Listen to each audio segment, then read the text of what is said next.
You're listening to TFM. Want to join in the conversation and share your thoughts on this episode?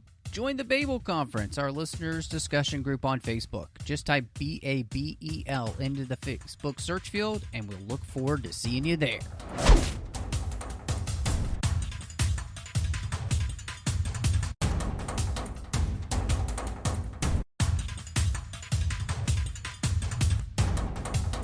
I'm here to talk to you about the Avengers Initiative, and here to talk with me about the assembled Avengers is John Mills. That's true. I have snuck back into my ancestral home of this podcast, bringing the body of a vanquished foe of ours.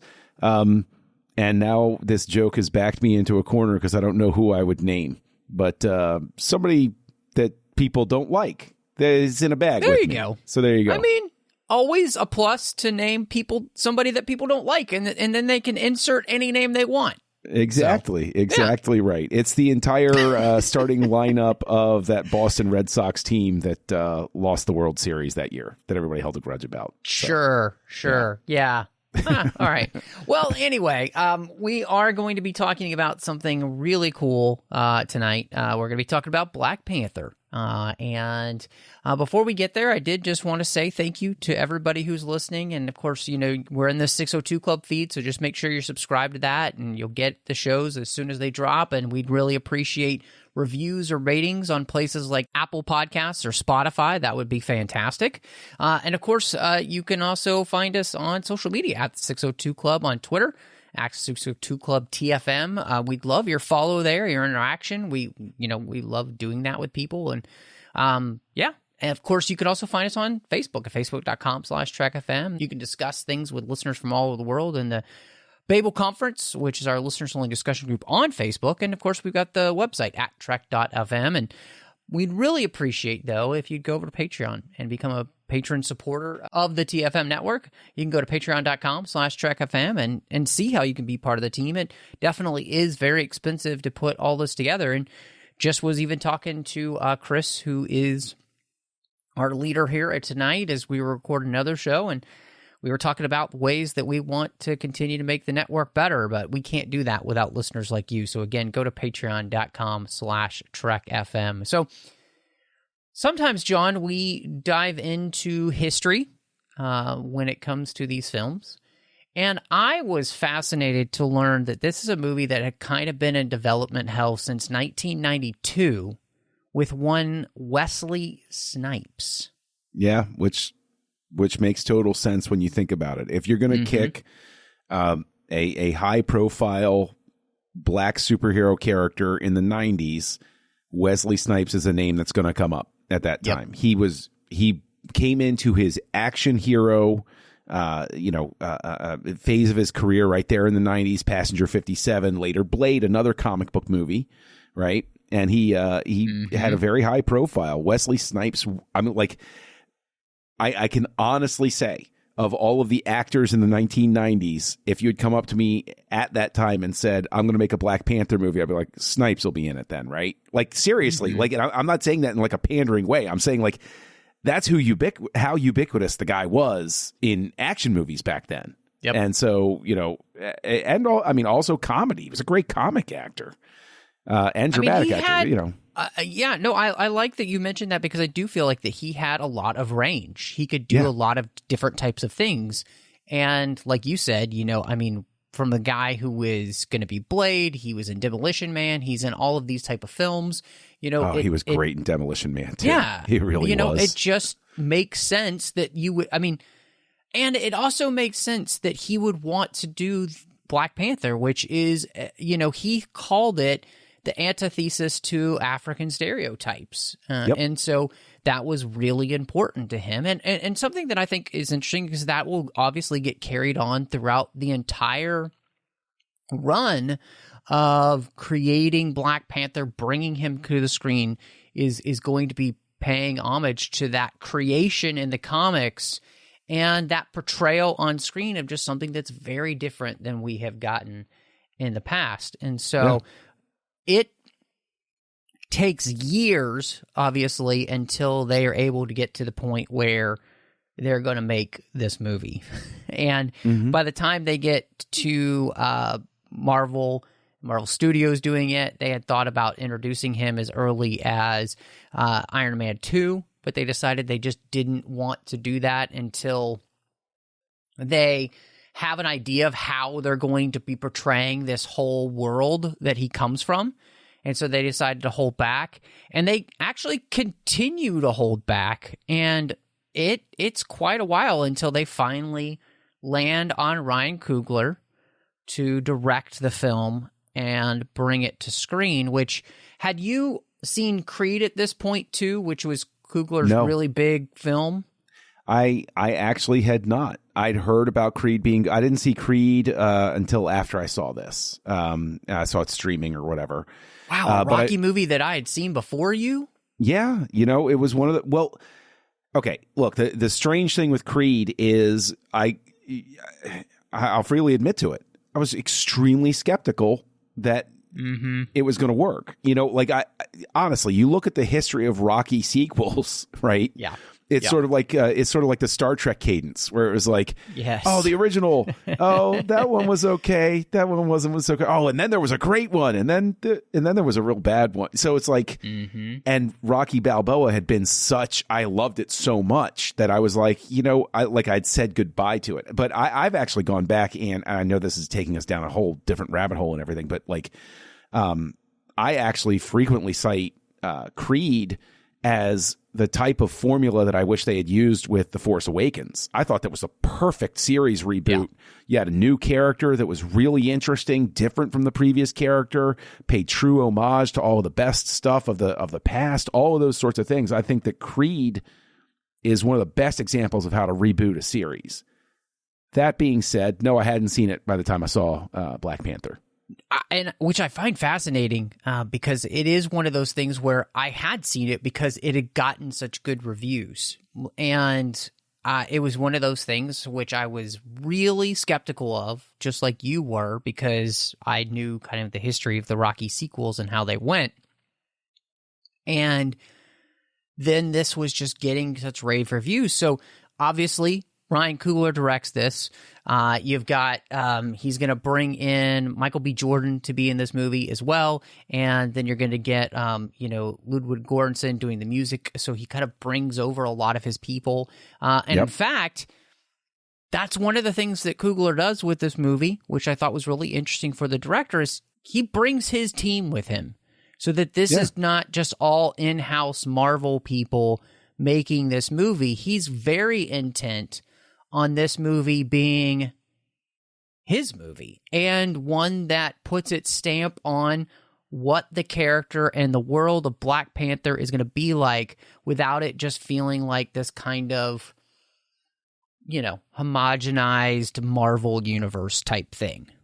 Yeah, there's a franchise that you and I love very much where the executive producer on that very much insisted that the people that did the sequels, the second and third movies, were brought along their DP and their editor, the people they were comfortable with. So I think that's exactly the right thing to do. If you're going to hire a director, especially an established director, you should let them bring the people they like to work with, because they know how to communicate with them, and it's going to make it that much easier, because there's going to be a whole bunch of new stuff they have to take into account. Why not let them bring the people over that can understand their shorthand and stuff like that? So it definitely an incredibly smart move to let Coogler do that. And hopefully they encouraged him to do that, I would think. Oh, I 100% agree with you on that point. And so, as we're talking about that, then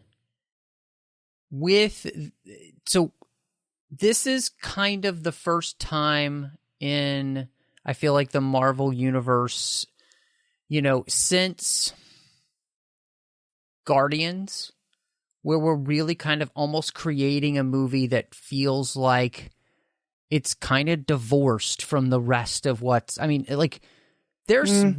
there is some connections here, right?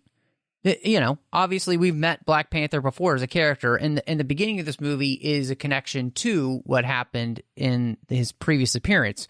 But the rest of this movie, is a movie about Wakanda. It's a movie about the character of T'Challa. It's not about the larger MCU. So I just wanted to throw it to you. Like, how do you feel like then it does in basically introducing us to a whole other side of the Marvel Universe, which is going to be kind of important for the movies that are coming up? Well, I mean, it's an incredibly important move for them to make, to have it stand on its own. I mean, they created, by taking that approach, by giving Coogler freedom, all of those sorts of things, they created an event movie that even non-Marvel fans got excited about. They managed to create something that had nothing to do with it being a Marvel movie so much as it had to do with being a Black Panther movie.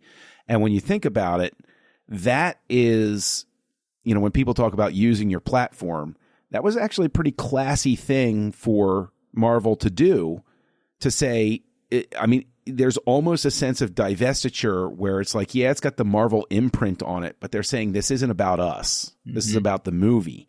And that works very much to its advantage. I think they sell more tickets that way. I mean, not to be like cynical about it, but that on your bottom line, you're trying to get butts in the seats. You create something where you say, hey, look, it doesn't matter whether you saw any Marvel movie before this. This is Black Panther. This is something completely new. You wind up pulling people in. You create new fans. You expose them to, and in terms of the character, right? In terms of the marketing, in terms of the construction of this, they were incredibly smart, because Black Panther is not a character that non-comic book fans are terribly familiar with. I knew who Black Panther was. I loved Black Panther when I was growing up.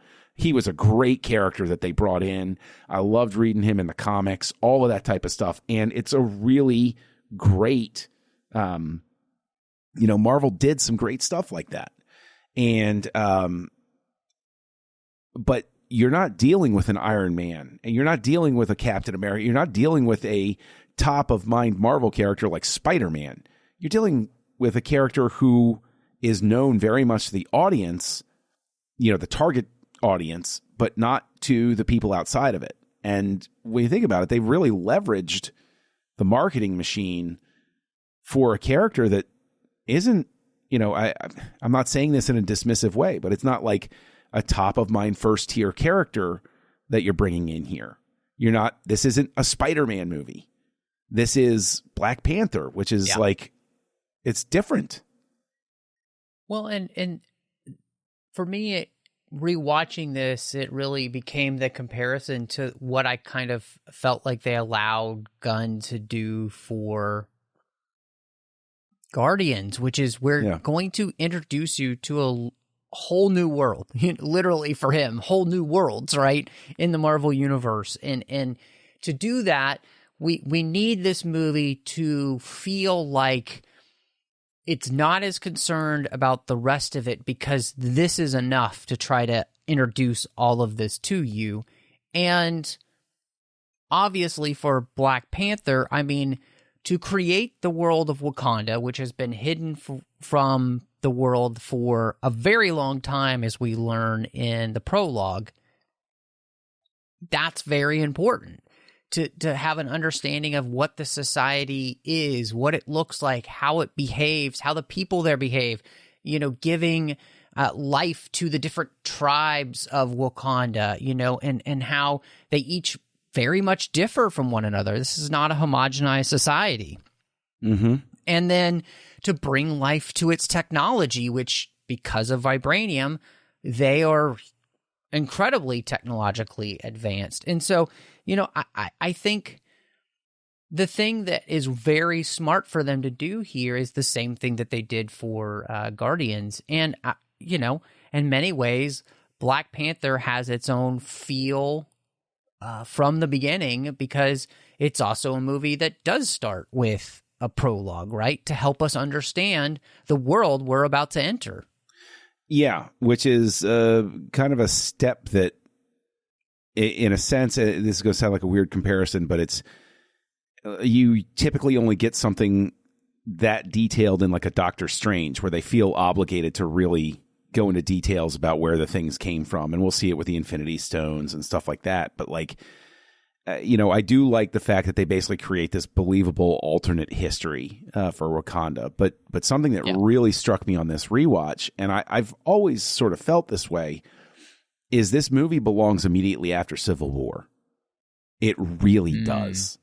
And one of the things I find curious as we're going through and we're doing this rewatch is, and we even touched on this when we talked about Civil War, all of the hype was around Spider-Man. Yes, people talked about Black Panther, but at the end of that, it was Spider-Man will return at the end of Civil War. It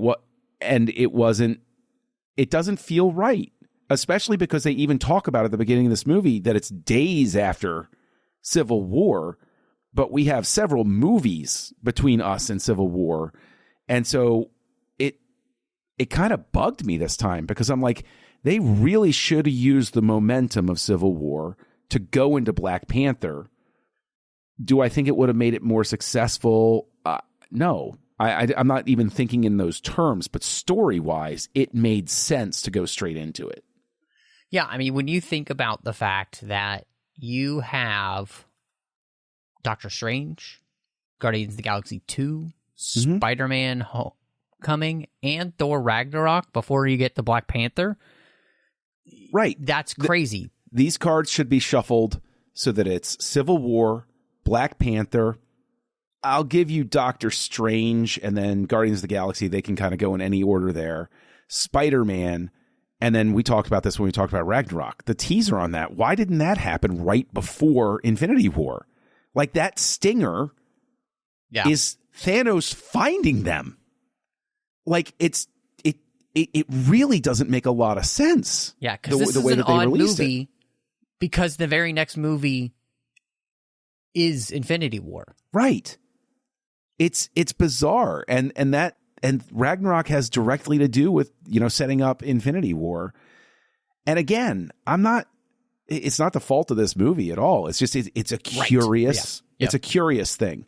Although I will say that when I go back, if I ever do like a rewatch or anything, I am going to shuffle Phase 3 and watch it in that order because I'm convinced it works better that way. That's actually a really good idea. I think, no, you are 100% right that if this had come right after Civil War and then Ragnarok was the thing that came right before Infinity War, it just works better story-wise. And then the other ones can go in whatever order basically you want. There's not really, in fact, Doctor Strange could be the one that comes right before Thor Ragnarok because it kind of leads in with its stinger, Doctor Strange. Yeah. Doctor Strange is in Thor Ragnarok, so yeah. So no, I 100% agree with you. Yeah, it is very interesting, and like you said, it has nothing to do with whether or not this movie is good or not, but it's just, or whether it would have made more money or anything. But it just story wise, when you are rewatching it, it is very strange. With I wanted to ask you about that production of creating Wakanda and the look and the feel of this film. How does that work for you, especially coming back to it? Maybe, I'm not sure how long it's been since you've rewatched it, but coming back to it, what do you think? I think that, one, the small screen helps the effects realization of the production sensibilities. Because when it was on the big screen, the seams showed a little bit too well. There are still some compositing issues, but in terms of the actual design, that's always been something that I admired about this movie, is that it didn't just do world building to give it, lip service. There was an actual visual sensibility tied to it that I could tell the difference between the different tribes. I could tell the difference when, even between, and I know this will sound silly because some of the effects really do fall through in the end, but at a distance, I can tell who's in which Black Panther suit when they're fighting at a glance. Mm-hmm. And, coming from the Lucas fanboy school, I should be able to tell things at a glance. I should be able to sit down and it plays. Okay, I know who's who on the screen right now, even if I'm coming into it cold. Right. And it worked. It worked well in that sense. And I'm sure we'll talk about the effects being kind of a letdown in certain points. But I thought the art direction was great. I thought the production design was great. I believed in the street that they were on when they're walking through the center of town. Yep. I was like, that looks like a functional city street. Whether the compositing is perfect doesn't matter. It looks like the way a town would be built. Yep. So I agree with you completely on that point, because I really do think that one of the strengths of this movie, and obviously something that they were very keen to do, which was to make this feel like what would have happened to an African country that had no outside impact from, any type of colonialism, as well as the riches of a resource like vibranium at their fingertips. And so I think they do put a lot of thought into the type of place that this, and they did a ton of research, obviously, from the countries surrounding where Wakanda is supposed to be in Africa, to find reference points and sort of kind of pull all that together, even with the costuming and those type of things for the different tribes of Wakanda, and just the look and the feel of what, the main city looks like and everything. So I think it feels like a real place. Like, it feels like something slightly fantastical, which makes sense, but it does have this real place. Well, and what's very interesting is fighting an impulse that I have, when you're creating the alternate history. Wakanda is completely isolated from everybody, but sort of the history of things is that trade, commerce and exchange between cultures is still necessary for certain technology does not advance in a void sort of thing. Yep. Yeah, that's true. But I think that it's perfectly fine to give it what I would call the Iron Man exception. If I'm going to live in a movie universe where Iron Man can build the suit that he does in a cave while he has metal shavings in his chest that are threatening to kill his heart, I'm like, okay, then I can look the other way with that. But I do think that it's an interesting bind to find yourself in, because it is a really interesting history, but it is a fantastical one in the sense that there would have to be some sort of trade outside of Wakanda's borders with somebody in order to, for certain advancements to, it's, but again, like I said, it's not an important point. I'm in a universe where the Guardians of the Galaxy exist, where the Infinity Stones exist, where Doctor Strange exists. And so I'm not hung up on it. I want to make that very clear. It's just one of those things where it's like, you have to make that handshake agreement with the movie to look at it that way. And on top of that, I think one of the interesting, as you were mentioning that, we see that Wakanda has, spies in every country.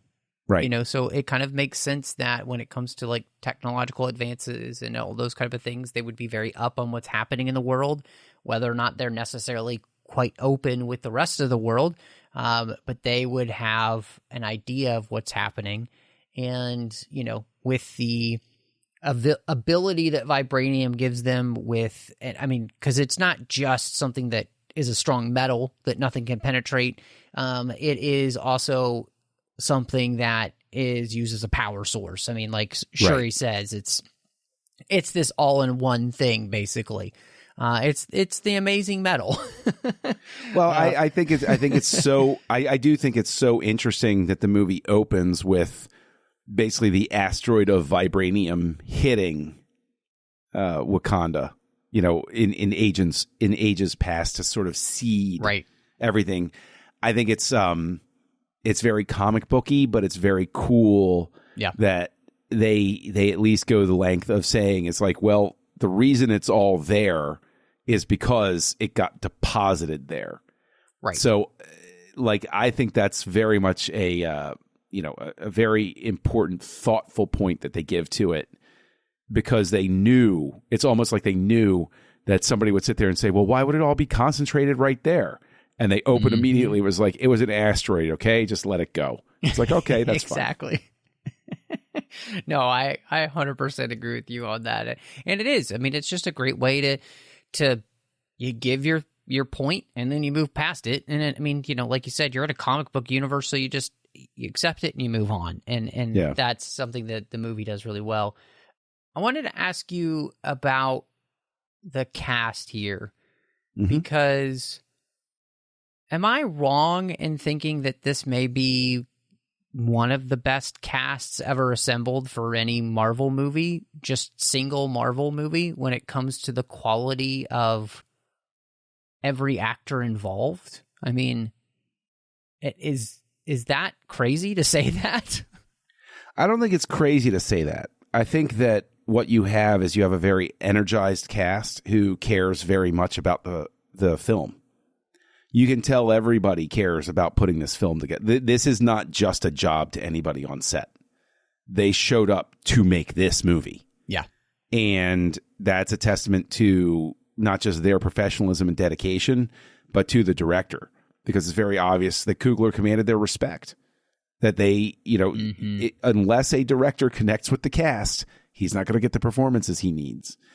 And I think that, with good reason, Chadwick Boseman gets a lot of praise because if you don't buy him, you don't buy the rest of it. And this is important in a lot of ways because T'Challa breaks the Iron Man syndrome. He's a more serious character like a Captain America, where he's not the joke driver. He's even occasionally the butt of the joke. Yeah. But he's not dour. He's not dour. He's charismatic and likable, but he's not magical Tony Stark. He's not teenage Tony Stark. He's not Space Ranger Tony Stark. He's not Ant-Man Tony Stark. Like, T'Challa breaks out of the Iron Man mold, and I think that's a very important stroke because we even regress Thor to Valhalla Iron Man. And it's like, so I think honestly, audiences, myself included, respond to the fact that we have a character who, for once, is not obsessed with the one-liners. Like, he's an actual serious character. I dig that. I like it. I like it a lot. And I think helped a great deal by Michael B. Jordan's Killmonger, who's a fantastic villain. Yeah. Like, he is a fantastic villain. And basically, we could go down the roster sort of thing. Yeah. But I got to tell you that probably the guy that I considered the real standout was Winston Duke in terms of the supporting cast. He's pretty great. He does get some of the funny lines. Yes, he does. But man, he's a really good character, and he's really well done. And again, you could just go on and on. Forrest Whitaker, Angela, blah blah blah. But like, Andy Serkis. I was unchained in this. I was this movie. So disappointed. So disappointed that he got killed in this movie. I loved Claw as a villain, and I consider it a bold and correct choice to kill him, because otherwise he was going to steal the thunder from everybody. And it's true. And I think it was great because that's one of those on-screen deaths that increases the risk for the other characters subconsciously for you. Because you go into this and you're like, oh, well, it's Claw. Of course he's going to survive, whatever. And then he dies, and you're like, oh, all right, everything's on the table.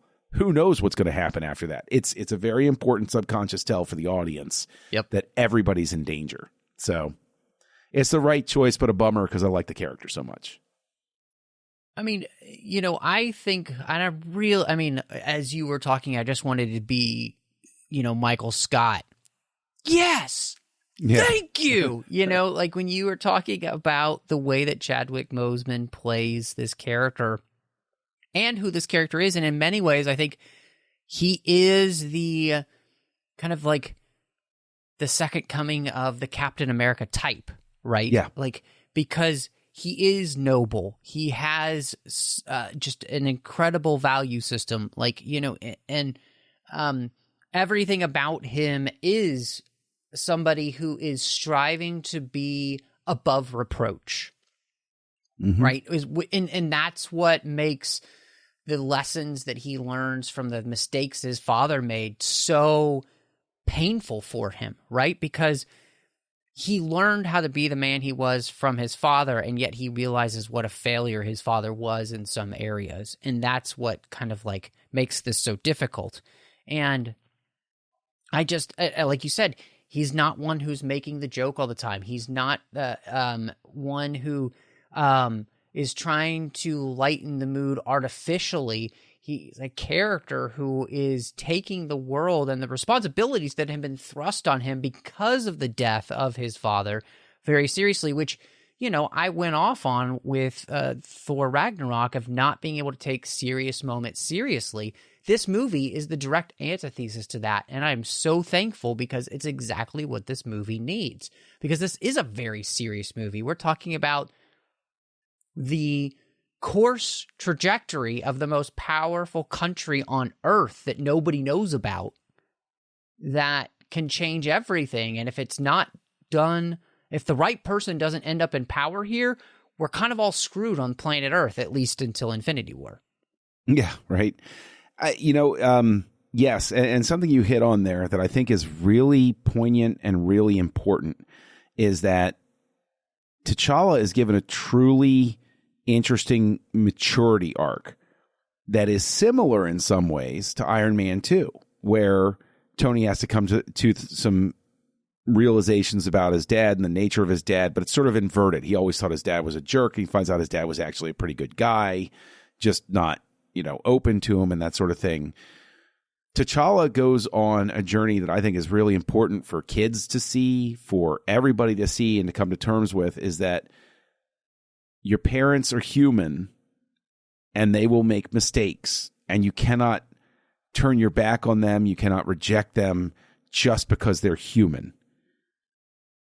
There are bad parents out there, yes. So, of course, there are always exceptions to the rule sort of thing.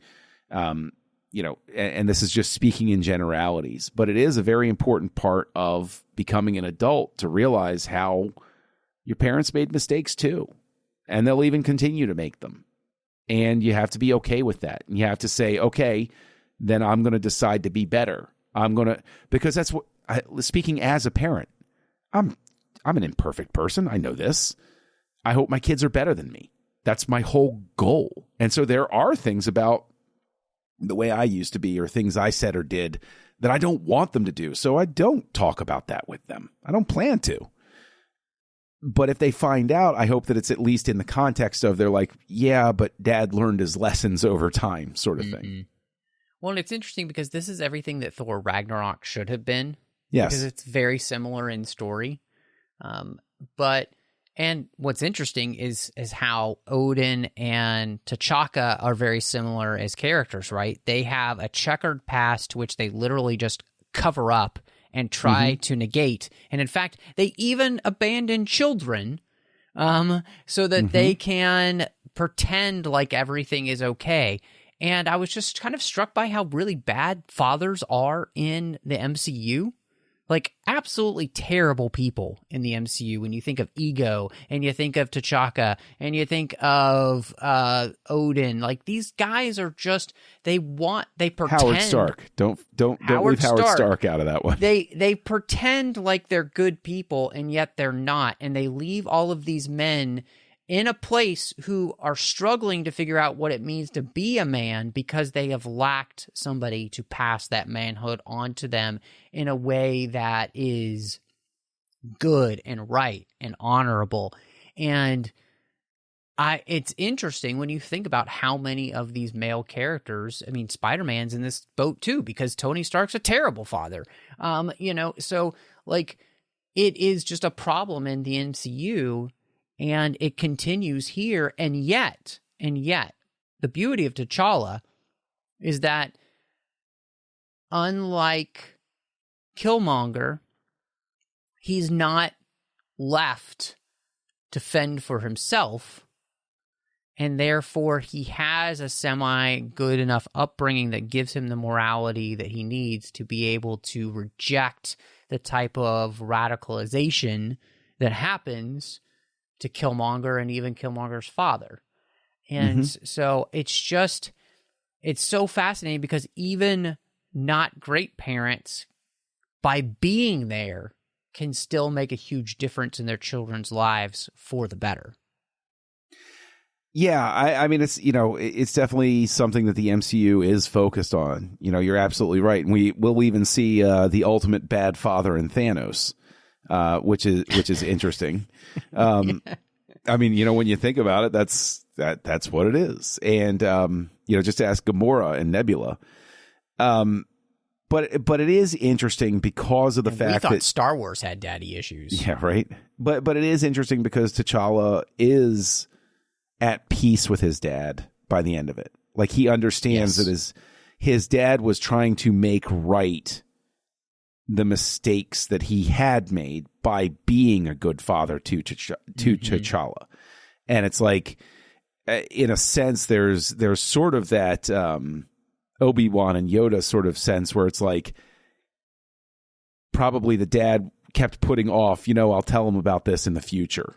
And then maybe there's a lesson to the parents there that it's like, well, if there's anything big, you don't know when you're going to buy it. So maybe you should be, doling out the information a little more freely with the kids and everything. But the thing is, we've really been hitting on all of these great points. What I'm curious, what I want to ask you is, are there any points where you feel like the story has a misstep or doesn't ring true or goes down a rabbit hole or anything like that? Where are the places you see for improvement on this rewatch? I think that's a really tough question because the things that I think that this movie doesn't do great all the time actually has to do with the effects work, which is dodgy in some areas. Actually quite dodgy. It just doesn't hold up as well as it needs to all the time. I'm trying to think of, honestly, story-wise, where I think that's the case, and I just don't think it does, because I feel like this is a very cohesive film story-wise from beginning to end. It's really just some of that,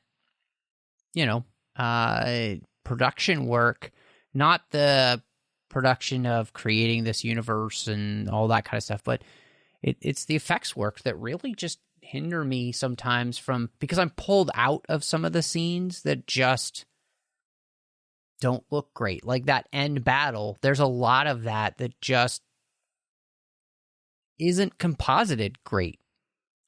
I tend to fall in the camp where, especially in this rewatch, the action scenes drag a little bit at certain points, not just the end one, but the end one could be trimmed a bit, could be brought. Yeah, I can agree there. Could be brought down. I think that what I call the James Bond scene, where they go and they're trying to intercept Claw in Korea, is basically in the same place from Skyfall. Yeah, I think that goes on a bit too long and does have some moments of what I call Marvel humor that don't work particularly well. And I think the movie could have benefited from trimming that down a bit. I think that once it gets going, the movie is smooth as silk, with the exception of some of those action beats that need to be tightened. But what I found really interesting was that the action beats came to annoy me a little bit, because the drama was done so well that I felt like, for the first time in a while, that this was a movie that felt obligated to have those action beats as opposed to stay focused on the drama it was doing so well. That's atypical for a Marvel movie. Sure. Because that it's a spectacle movie. It's a sort of thing. But it is a challenge that Marvel's had in other movies like Civil War. And, where the action beats are kind of like, can we get back to the more interesting dramatic stuff instead of, I know how this is going to turn. I know that T'Challa isn't going to die in this scene. I know that they're not going to have the. So can we just stop pretending and can we just get there a little bit faster so that we can get back to the more interesting stuff? Yeah. I think you got a good point there, and I can totally see those. And now that you point them out, I see it. I don't think it bothers me as much as it bothers you, but I think one of the things that we have been kind of hitting on with all of the Marvel films is that most of their action sequences could be trimmed down. And I do specifically believe that it's the final action sequence that's the most egregious in that area. There's just sometimes too much of the outside battle. Yep. Other than the more personal battle that I care about, and it's like, all of that I know is going to resolve itself, right? It's the battle between these two main foes and their ideology that's the most important here. And so that's what I wanted to ask you about.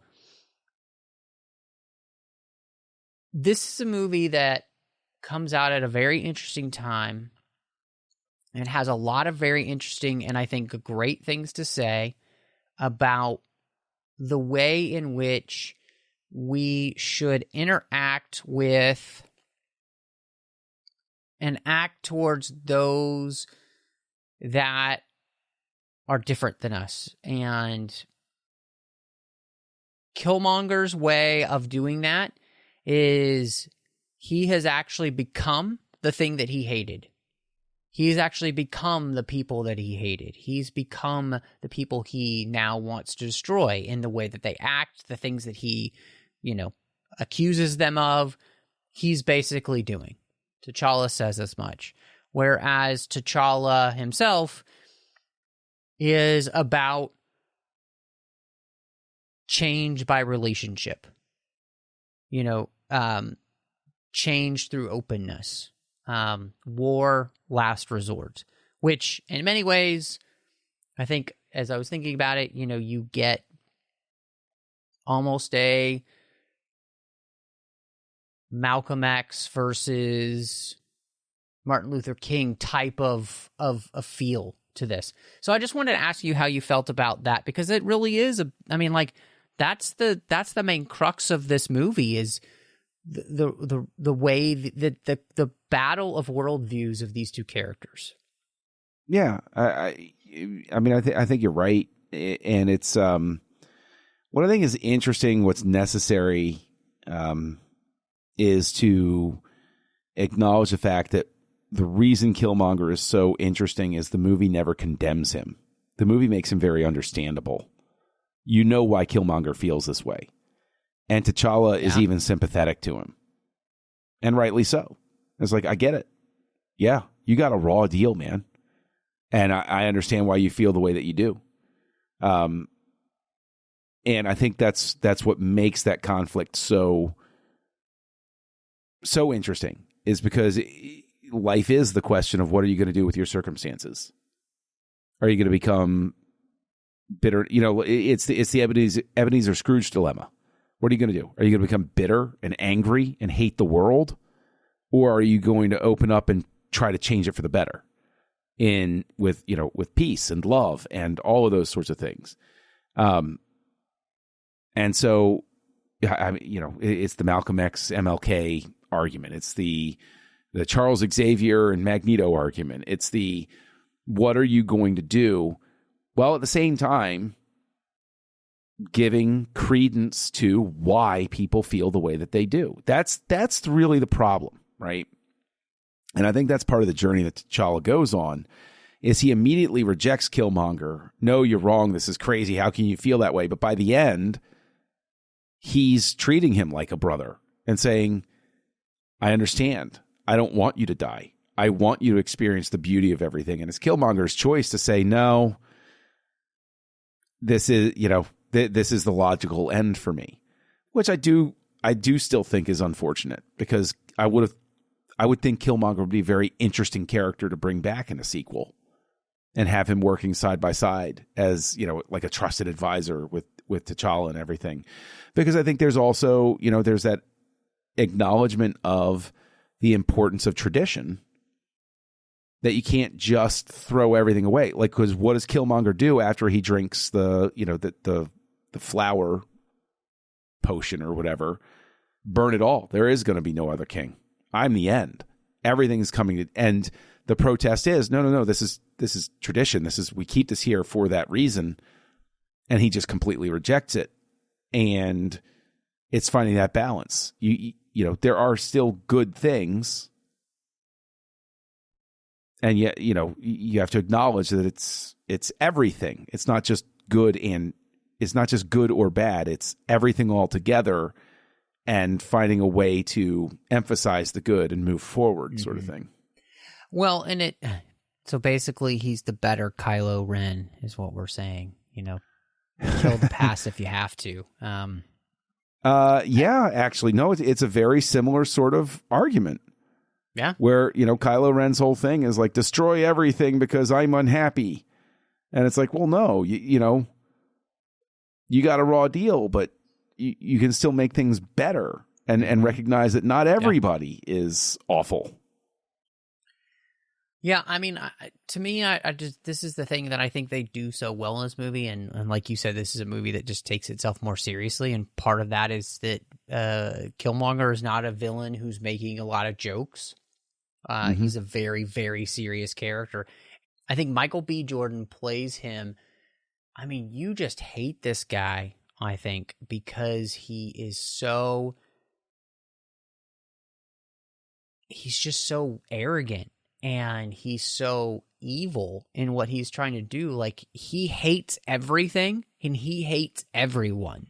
And everybody should feel the same way he feels, right? Like, that's kind of his motivation. And everybody's got to pay. And so and nobody likes that. And, like, that's a scary villain because he basically wants to burn the world down. And honestly, it's terrifying. And but he does such a good job at playing that character. And yeah, I mean, I think for T'Challa, when you get to the end there, and he wants redemption for him, he offers him redemption, right? And Killmonger says, no, I don't want redemption, basically. And what I love about this movie too is that when we get to the end, T'Challa makes the decision that he is going to do something that no other king would do. He's going to be different. He's going to open up the borders, and he is going to share what he has with the world. And so is Wakanda, and they're going to help make the world a better place any way they can. And, starting in the place where his father made his greatest mistake is kind of a very poetic way, to end the movie, and kind of beautiful too, So yeah, it's just really good. I do want to mention, because we haven't mentioned, but I really just love the familial relationship that T'Challa has with Shuri. I love the relationship he has with, Okoye, with his mother. And then, with Nakia, I think I really love that. I thought they did a really good job of taking all of these new characters and making you really care about them by giving them lots of great moments together that were full of, fun and joy and all of those type of things too, in a way, give levity to a movie that is more serious in a way that I felt like didn't necessarily take away from the seriousness of the film. No, this is the difficult thing, right? Is we've been sitting here for almost an hour praising it.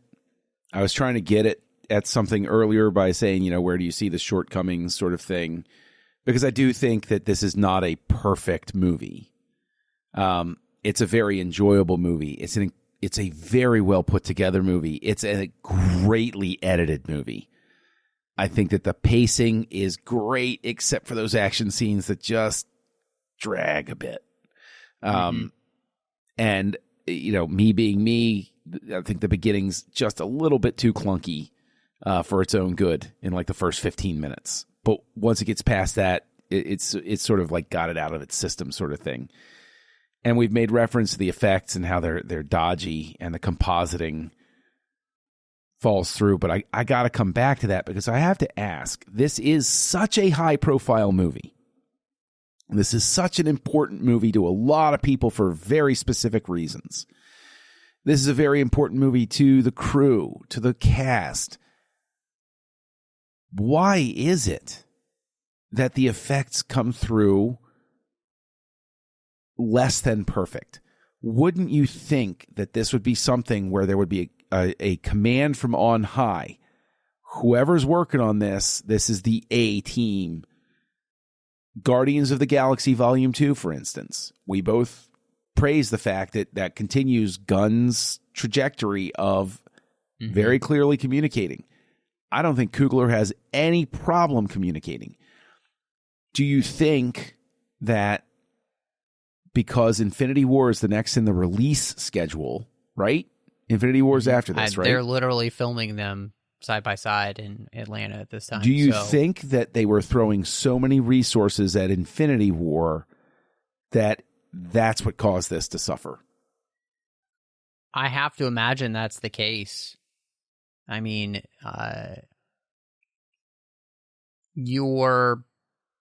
they're using effects houses like ILM, but I mean, you're using like 50 other effects houses.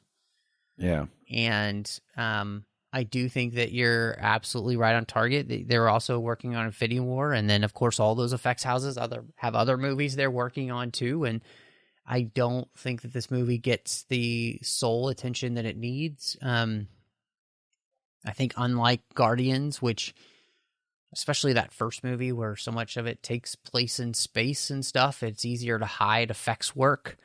Yeah. Here we're on planet Earth, and it's much different to hide effects work in broad daylight. It just always is. But yeah, I mean, it does. And I think it's disappointing that that's the case for this movie, because I do feel like you said, it is a high profile movie. And I think it is an important movie for a good reason. It's just not something that we've had a ton of, which is, black characters being heroes on screen. And I would say in the genre, having an entire movie where it's led by all black cast, except for Everett Ross, who's just another token white guy that they have to save. Which is great.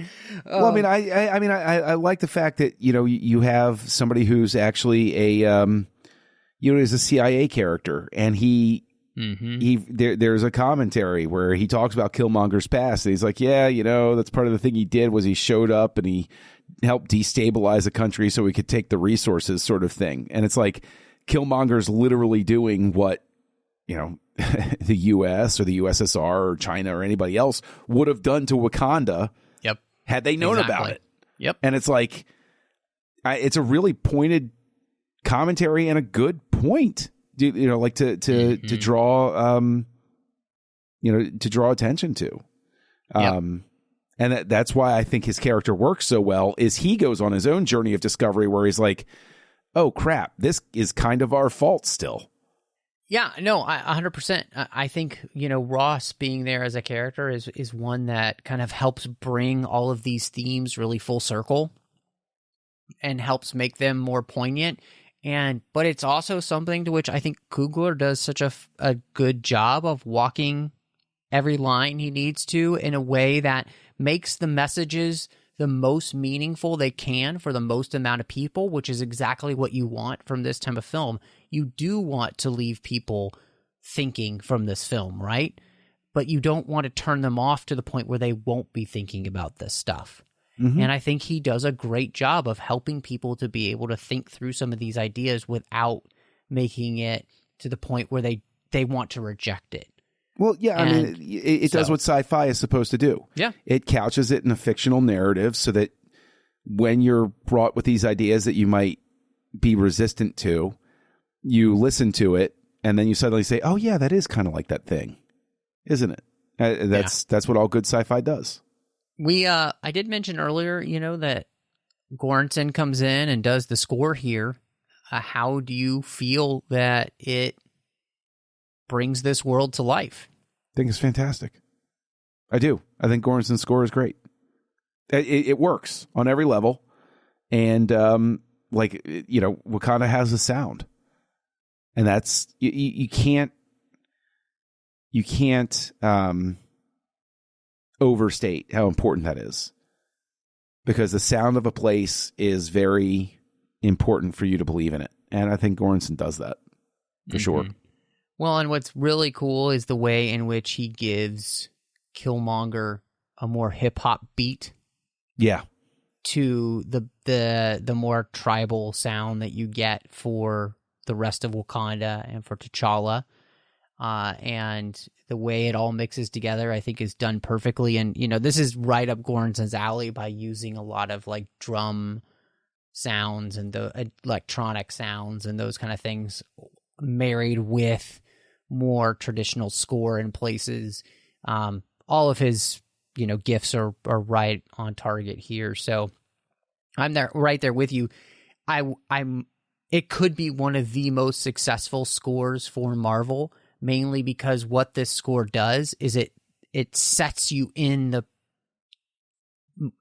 Wakanda. Like it creates an audio sound to which you immediately know where you are, which is one of the jobs of a good score. It's not always just to be a theme you can remember, but to help you set you in a place and make you feel that place through the music. Yeah, for sure. Well, I don't know. I mean, I guess the only question I have for you then is there anything else that came across for you in your rewatch year that we haven't covered yet? No, outside of those pacing issues, and those action beats, that occur. No, I think we've covered pretty much every base. I am ready to deliver my revised rating for Black Panther. Ooh, I like the sound of that. Well, what is it, John? Because I'm on the edge of my seat.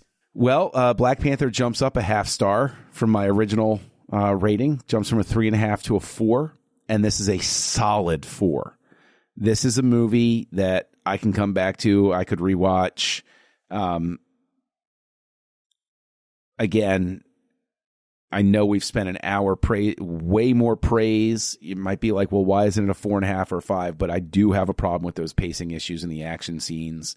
I do think that there are points where it can be tightened up, it can be streamlined, and everybody should know full well that I'm a hard ass when it comes to that sort of thing. Indeed, and so it's a 4. It is a solid 4. I could see it going up on a future rewatch sort of thing, because I do think it's got a great flow. I do think it's got great performances. I do think it's a good script. I think it's a smart script. I think that can't be oversold. But solid 4 for me. What about you? I think this movie really benefited from being on the heels of Thor Ragnarok.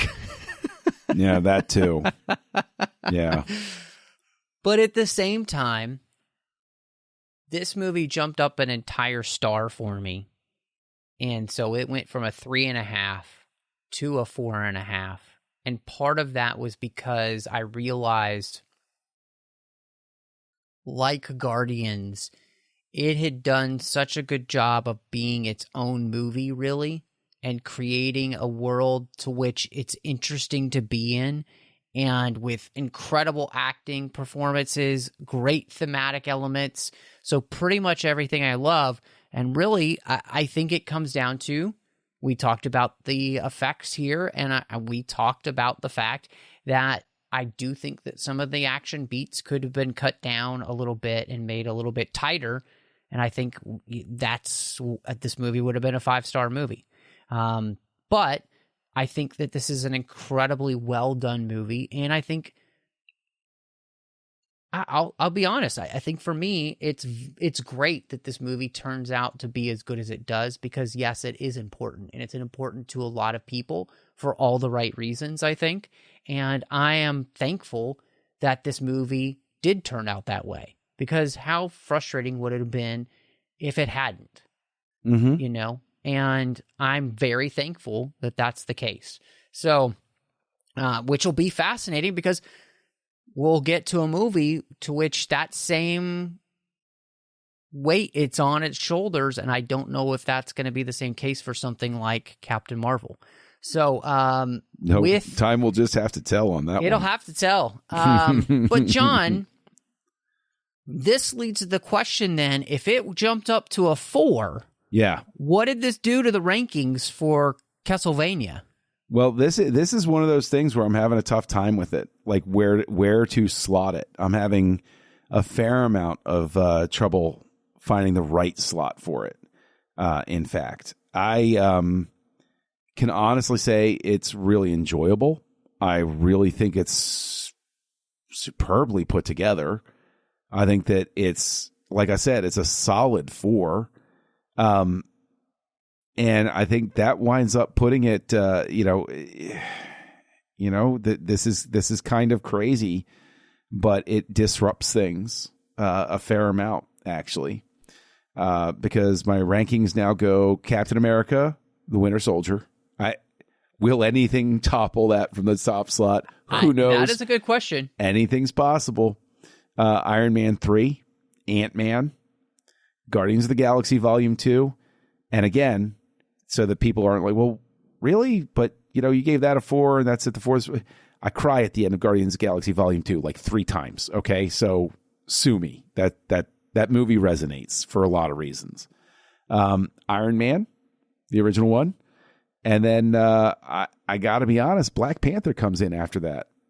And then Guardians of the Galaxy, Doctor Strange, Civil War, First Avenger, Hulk, Thor, Spider-Man, Homecoming, Avengers, Thor the Dark World, Iron Man 2, Thor Ragnarok, and my new favorite thing to hate in this list, Avengers Age of Ultron. So there you go. What about you? Where does Black Panther end up? Well, this did. It changed some things, John, for me as well. So we've got The Winter Soldier, Iron Man 3, Civil War, and The First Avenger. And then we've got Black Panther. And then it's Guardian of the Galaxy 2, Ant-Man, Doctor Strange, The Incredible Hulk, Spider-Man Homecoming, Guardians of the Galaxy, Avengers, Thor the Dark World, Iron Man 2, Thor, Age of Ultron, and the thing that we should all hate, Thor Ragnarok. Well, there you go. So again, it's the little differences. Like like Vincent Vega might say, it's just the little differences between our lists that are so interesting. And it's, Black Panther really jumped up there. So I think there's some movies coming up that I'm going to be fascinated to see. Do they drop? Do they stay where they are or whatever? Because it has a lot to do with what happens in my list. So it's going to be fascinating, John. But we mentioned that there was a movie that comes next, but you are throwing a curveball at us. So can you explain that to the listeners? Okay, this is going to sound really dumb as to why my thought process works like this, but I'm going to introduce you to the way John's brain works. Okay, I was showing Indiana Jones and the Temple of Doom to my youngest child. It was time. Youngest child found no part of it scary, which concerns me slightly. Okay, that's fine. It is my child, so I guess that kind of makes sense. I'm sitting there, and it was Willard Hoyk, or Hike. I always mispronounce the last name, and Gloria Katz, who wrote American Graffiti, who wrote the script for Temple of Doom. And as I'm sitting there watching, and I go, yeah, you know what? They also wrote Howard the Duck, and they did Howard the Duck, and Howard the Duck technically is in MCU continuity because of the stinger in Guardians of the Galaxy. Nothing about that stinger contradicts anything in the movie Howard the Duck. Therefore, I maintain that Howard the Duck is, in fact, in MCU continuity.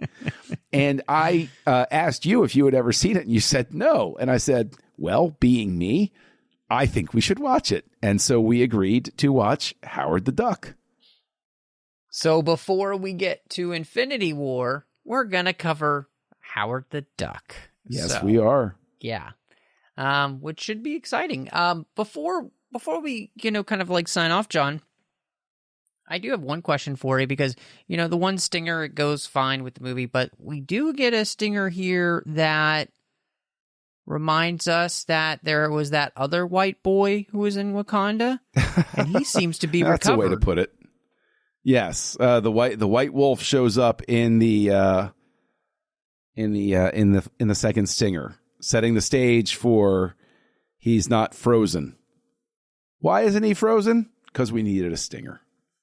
So, and apparently he's feeling much better. Much, much better. He is. He had a nice long nap, and now he just needs a new arm. Even though this movie takes place days after, simply days, just days. So, yeah, even though they make it seem like he's been there for a while. Anyway, that's a whole other story, John. But if people want to catch up with you and see what else you've got going on, and maybe they're just like, you know what, that Kessel junkie, he's worth following. Where can they do that? He isn't. But if you want to, look for Kessel Junkie. That's my brand name. Let's connect on Letterboxd, where I do pithy movie reviews. And you can find me over on the Nerd Party Network, co-hosting 2 shows, one of them being House Lights, where we look at the work of directors. As we record this, we are going through the works of John McTiernan of the 1990s. That's a delightful little trip. And I also co-host a delightful Star Wars show called Aggressive Negotiations with you, Matt Rushing. And, of course, you could find me all over social media under the name Matt Rushing02. You can also find me doing Owl Post with Dre Kaufman here on the network. We did every single chapter of the Harry Potter series, one chapter at a time. The 602 Club, where you'll find all of the fandoms we love in one place. It's a great show. John is a frequent guest there. And in fact, we do a couple bonus shows in that feed as well. So you get a lot of bang for your buck if you subscribe to the 602 Club. You can also find me doing The Orb, Literary Treks, as well as Warp 5. The Orb is about Star Trek Deep Space Nine. Literary Treks is about the books and the comics of Star Trek, and Warp 5 is about Star Trek Enterprise. But thank you so much for joining us. Avengers!